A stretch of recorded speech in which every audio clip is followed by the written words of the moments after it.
Біз шындық жай ғана жиналып өзіміздің ата бабамыздың аңсап кеткен осында егемендігін қиямет күніне дейін сақтап қалудың амалын істеп әрқайсымыз осы жерге сол үшін келіп тұрмыз. Алла нәсіп етсе, мына үлкен кісілер, басқамыз, түгеліміз. Сондықтан ол мәселе біз анада жоғары жақты жаңағы жамандаймыз, жаңағы жоғары жақты өзгерткіміз келеді. Бірақ әрқайсымыз өзіміз өзгертуіміз керек. Әрқайсымыз өзіміз тұқымымызды өзгертуіміз керек. Әзір не керек? Қазақты қарасаңыз, той томалақ қазаққа бір тиынға керек жоқ, біле білсеңіздер. Шыннан басқа келеді түгі жоқ. Бір тиынға керек жоқ, қараңыз. Қаншама дүние сұрапқа кетіп жатыр. Мына қараңыз, 1 миллион жас бар бізде қазақтың жерінде. Қазақ тойды шектеу керек. Мына заң бізде шектеу керек. Қараңыз, мына 1 миллион қазақтың 30-ға дейін жастар бар екен, үйленбей қалған. Олар үйленгенде 5 миллион қазақ болар едік біз, Алла нәсіп етсе. 5 миллионға өсер еді, тілдің мәселесі шешілер еді. Біз мына үлкен кісілер, басқа мына әйел адамдар бәріміз кінәліміз біз олар жастарды үйлендірмей отырған. Себебі құдалық, кит әкел, бит әкел, анау әкел, мынау әкел деп жастарымыздың бала шағын шектеп тастағанбыз біз, бауырлар.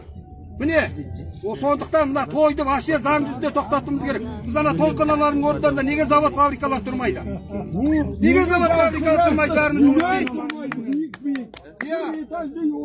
Кореяның бір ана Қаскелең сияқты бір кішкентай қаласында 7000 завод бар дейді. Бізде қай жерде атақ қарасам тойхана. О тойхана қарасаңыз мынандай ақсақалдарымыз жүр, араққа тойып секіріп билеп жүр.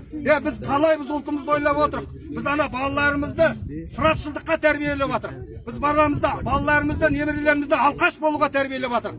Біз балаларымызды секіріп секеңдеп болашақты ойламауға тәрбиелеп жатырық. Сондықтан ысырапшылдықты тияйық, әрқайсымыз өзіміз, әр тұқымымызда. Мынау қарасаңыз ана көңіл чай, бірдеңке чай деп өңкөй, боққа да керек жоқ, дүниеге ақшамызды құртып жатырық. Сіздер осы жерде тәуелсіздікті, осы Совет одағын құлатуға бірінші болып қазақтар 86 жылы көтердік. Бүткіл 15 одақ ішіндегі ең батыр халық қазақтар. Әлем мойындады оны. Сондықтан сіздер осы мына жаңа желтоқсанда қайтыс болған адамдарды шынымен осыларды еске алып келдіңіздер ме? Садақа беріңіздер. Садақа беріңіздер, ана жаңа қарекет қойылма садақа беріңіздер. Жай ғана кішкентай ғана адамдар қандай үлкен істеп жатырсыз қарекет қойылымда. 50 үй алып берді, 50 үй.